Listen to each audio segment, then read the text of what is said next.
आप देख रहे हैं रोशन पाकिस्तान न्यूज। जीएसएन कौमी महाज के चेयरमैन रियाज चांडियो ने कहा है कि इस्लामाबाद और पिंडी वाले पीपल्स पार्टी की दुश्मनी में सिंध की वहदत को नुकसान पहुंचाने की कोशिश कर रहे हैं। पीर पगारा कौम परस्त और सिंध की बाशऊर अवाम ने इमरान खान, शाह महमूद कुरैशी और फ़रोग़ नसीम को सिंध से निकाल बाहर फेंका है। ये बात उन्होंने घारों में प्रेस कॉन्फ्रेंस से खिताब करते हुए कही। उन्होंने कहा कि हुकूमत को चाहिए कि वह पीपल्स पार्टी को सिंध से अलग करके कड़ा एहतसाब करे, न कि कचरे को जवाज़ बनाकर सिंध पर कब्ज़ा करने की साजिश की जाए।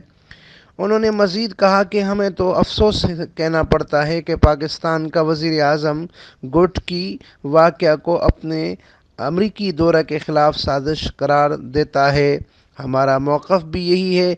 इस वाक़या की शफ़ाफ़ इंक्वायरी होनी चाहिए और सिंध में लसानी फ़सादात कराने वालों को बेनकाब करके करार वाकई सज़ा देनी चाहिए। सिंध सूफियों और दरवेशों की धरती है, जहां फसादियों ने सिंध में हिंदू ख़ानदानों के लिए ज़िंदगी तंग कर दी है, जो सिंध में कत्ल, गारतगिरी और मजहबी फ़साद फैलाते हैं, किसी भी रियायत के मुस्तहिक नहीं हैं।